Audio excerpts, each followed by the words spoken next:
How's it going? Y'all coming in on the tail end of this, got sidetracked, didn't get much recorded on it, but just figured I'd give y'all a little rundown on what it takes to get an engine on a dyno. Got this 598 that we put the pistons in last time y'all seen it, so we're gonna give y'all a little tutorial on setting an engine on a dyno. See how this goes.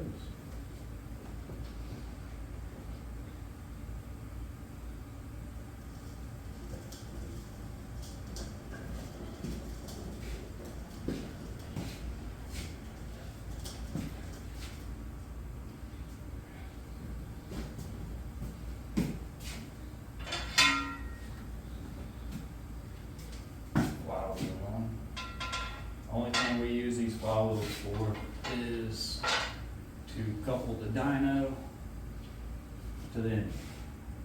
So we don't use a starter. We've got dual starters on our dyno, so we can turn over high compression engines and get them all going.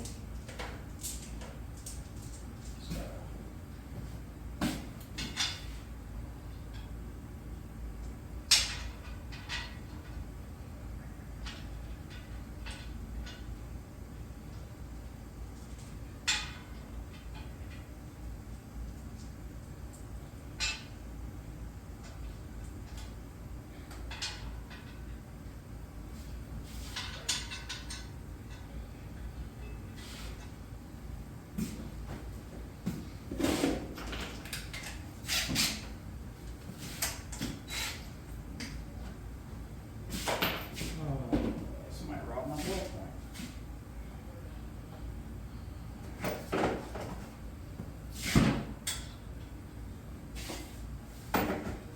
Oh, they did. Nope. Oh,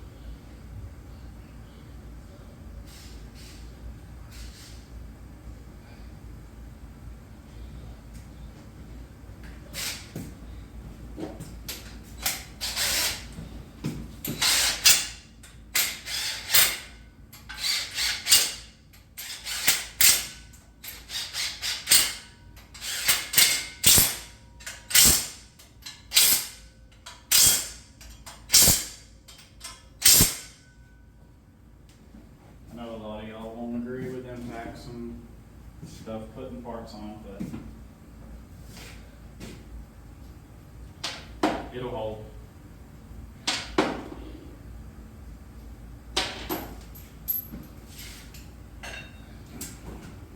And then this is our coupler. This is what couples the engine. This bolts to the flywheel, couples the engine to the output shaft on the dyno, and that's how we start it and are able to read.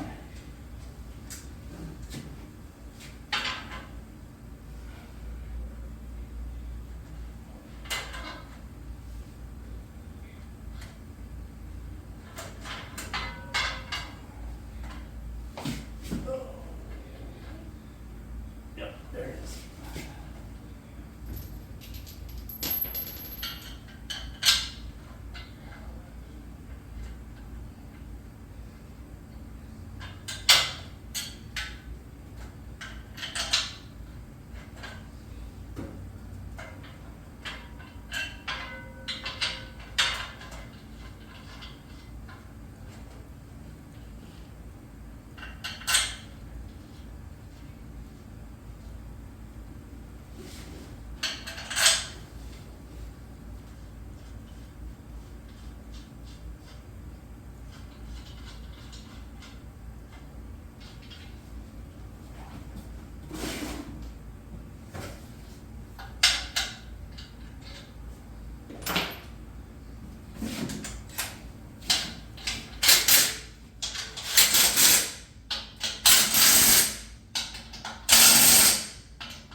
lined up and get it in position.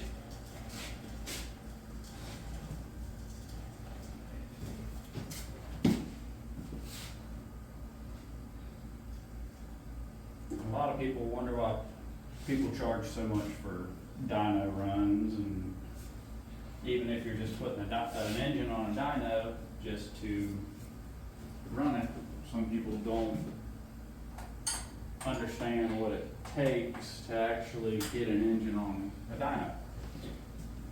So it usually, for example, it usually takes me about 6 hours, 6.5 hours to get an engine on the dyno ready to run. So if y'all ever wonder why people charge so much to dyno an engine, it's because you've got pretty much an entire day of just setup to get an engine ready to go on the dyno. It ain't a very quick process. I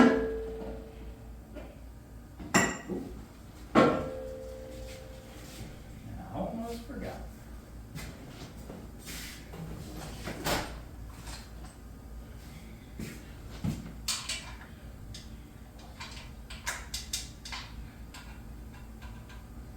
Small.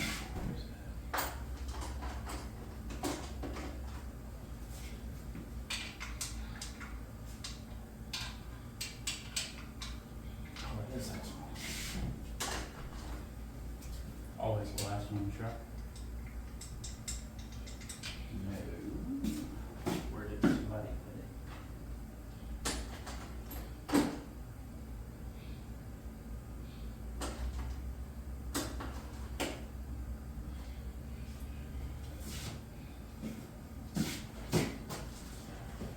And these are just bushings that go up inside the crank to help support the snout, keep it from banging around and stuff.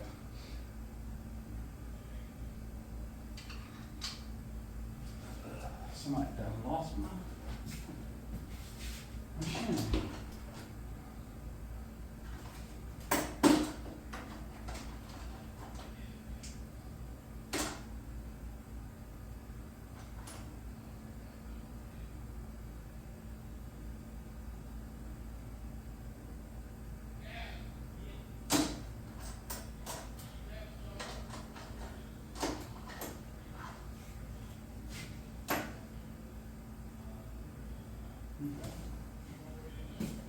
I'll be back. I got a machine one.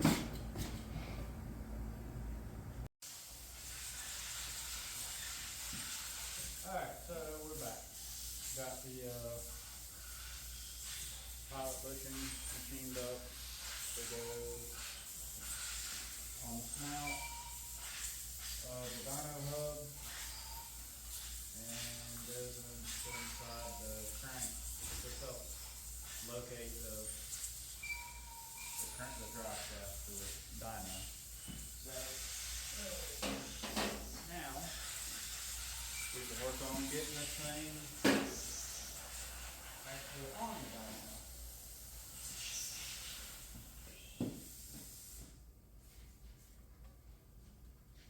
So that's just kind of a finicky thing, getting the shaft lined up and all that.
anybody goes to have their engine dynoed and they wonder why somebody's charging them $1,000, $1,500 just to put it on a dyno and make an engine pull, this is an example of why.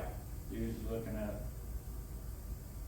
6 to 8 hours to have it running, and you can possibly make a pull. Usually one day to get it on the dyno, and then the following day I'll come in and then get it fired up, warmed up, check everything over, check for leaks, all that good stuff, and then make a pull and see what it does.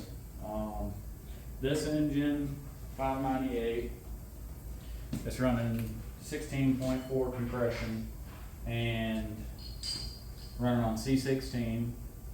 We're estimating it should be in the mid to upper 1,000 horsepower range, but that's what we have it on here, so we can definitely know exactly what it's putting out.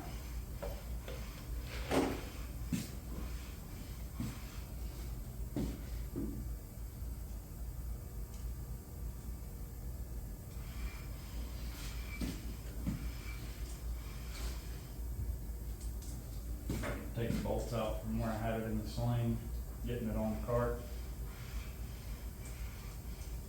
So the next thing I'm going to be doing is I need to get our oil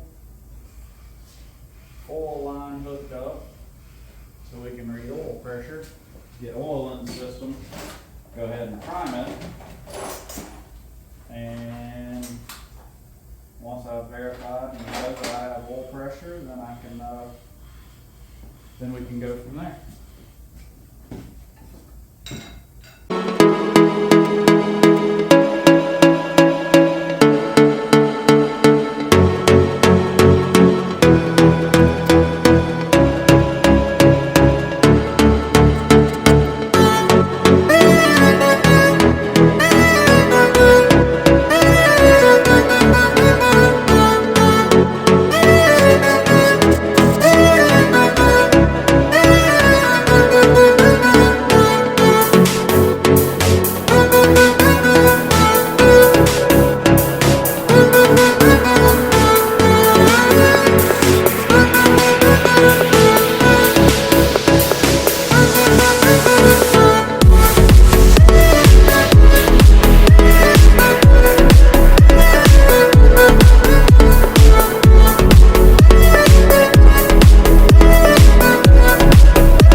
On all of our racing engines that we build, we run a Wix racing filter. It's got a larger micron rating, so it allows the oil to flow, because we run a 40 weight or a 50 weight oil in these engines. It allows more oil volume to be able to flow through the pump and through the filter to lubricate the engine. And the downfall with the larger micron rating filter is your oil pressure gauge constantly fluctuates. So you get in the gas, your oil pressure comes up. You let off the gas, the oil pressure instantly drops down. It sits there, it fluctuates a lot because you get feedback from the pump and the drain back from the engine. But perks is it's able to flow more oil volume through the engine to lubricate all the essential parts, because this engine will be revving up to about 8,000, 8,500 RPMs, depending on the circumstances and stuff. You might even run it up to 9,000. So this is going to be a pretty high RPM engine. So gotta have lubrication. If not, the motor's just gonna eat itself. And you definitely don't want an engine like this eating itself. And we run VR1, 40 weight is what we're running in this one. That's usually what we run. We do run a 50 weight in some applications. It really just depends on what the engine's going to be doing. This is a drag racing application, so we're going to run the lighter oil, which is the 40 weight, just because it's going to see some abuse and it's going to see RPMs, but it ain't going to see as much heat. So we're running 40 weight. Now, if this was going in a mud truck or something like that, we would probably stick the 50 weight in there, because it's going to see more on-off throttle usage and more abuse, period, more heat.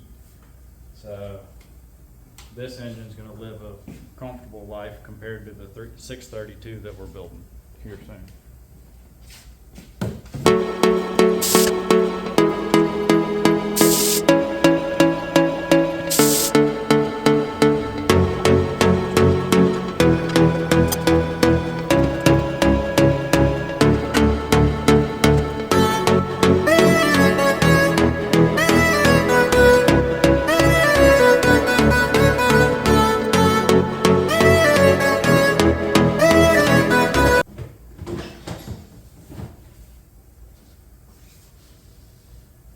Somebody stole my drill.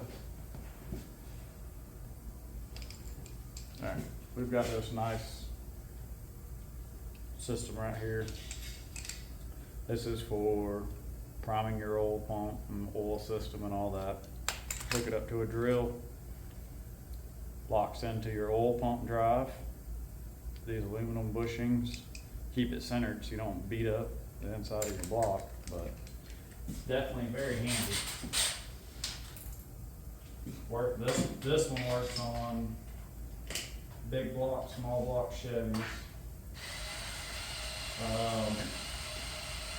We've got one for Ford. We've got one for. We've got them for all manufacturers. We got a leak right there on the oil fill.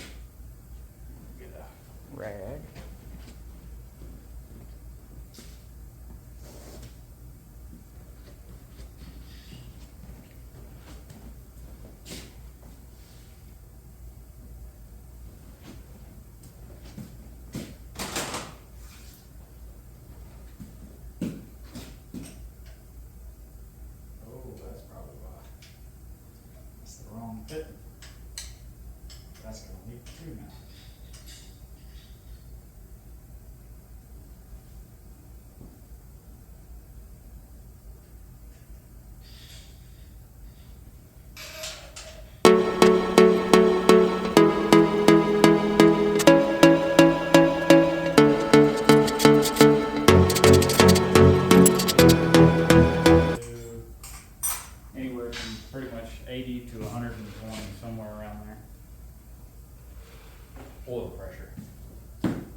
I'm doing is, so y'all can understand, I am spinning the oil pump with the drill and our adapter, and making sure that I have oil pressure on the gauge, which spinning at 200 RPM or whatever this drill spins, we're getting about 58 pounds of oil pressure, which is good. And it tells me that I don't have any leaks. Go around the motor, check for leaks, just check it over, and make sure we're all good before I continue.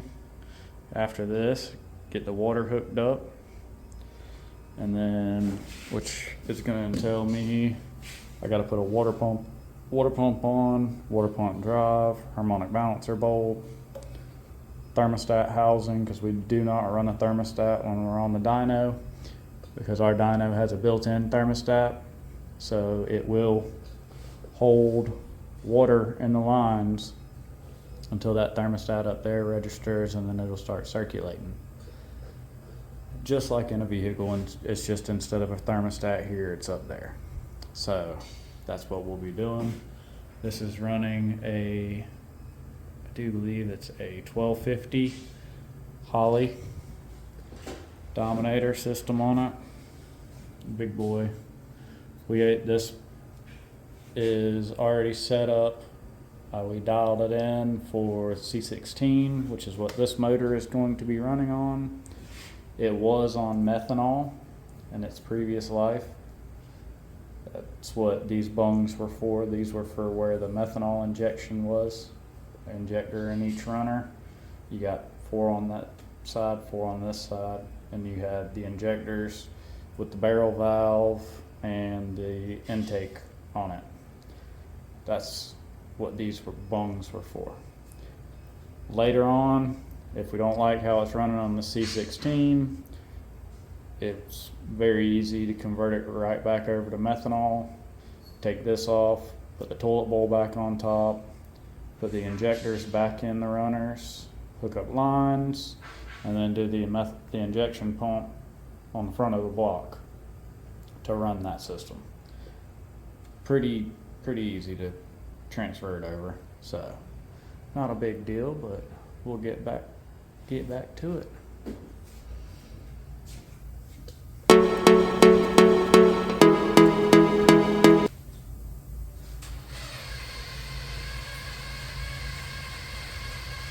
What I'm doing here is I'm spinning it over, looking, making sure I'm getting oil coming out the rocker arms, and making sure everything's lubricating in there for what I can see.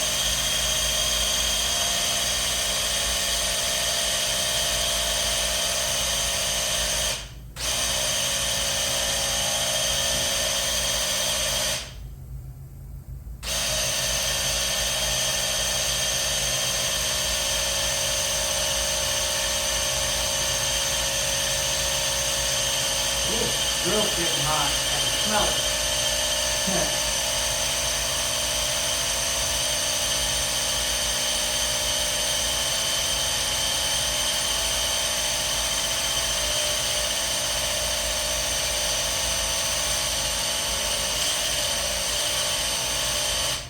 Alright, so we've got oil coming to the top of the rocker arms. I can see it.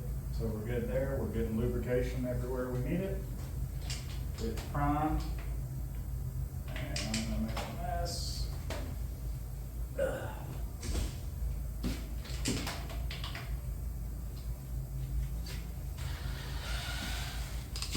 This wipe back off.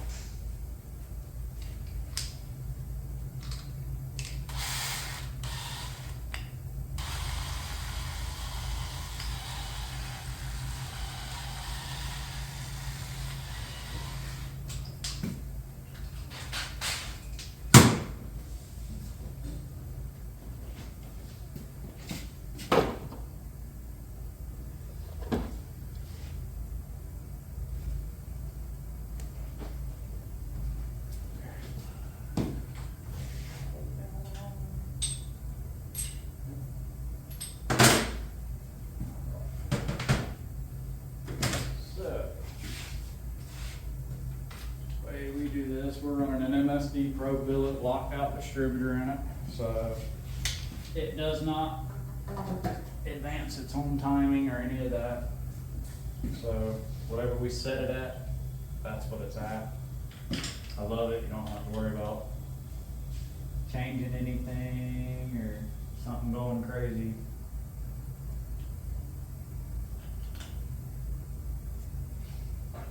And now the fun part, I gotta get a light.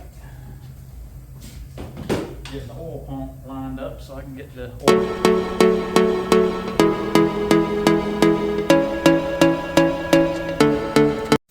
Alright, so now it's time to always like to get the point. I like to point it at number 1 cylinder, whether it's Ford or Chevy. I point it at the number 1, just makes it a lot easier when you go to do cap and all that other stuff. So what I do is, you look at this, it should be pretty close right there to C. If not, pull it back out and go from there.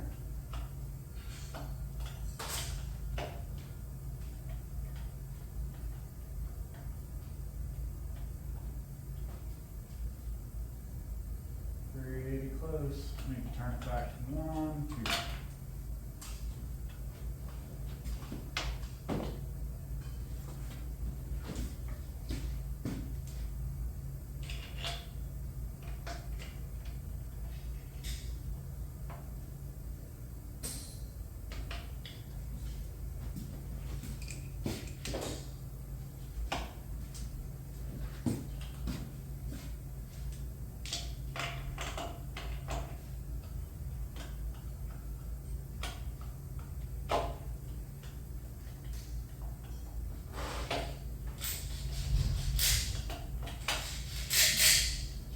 Perfect. And what I'm talking about when I say I have it pointing at number 1 cylinder. Number 1 cylinder is right here, so if you look, our distributor point is pointing pretty much straight at the number 1 cylinder. And that's how I like to set up my timing. If this was a Ford, the cap would be facing, the rotor would be facing number 1 cylinder.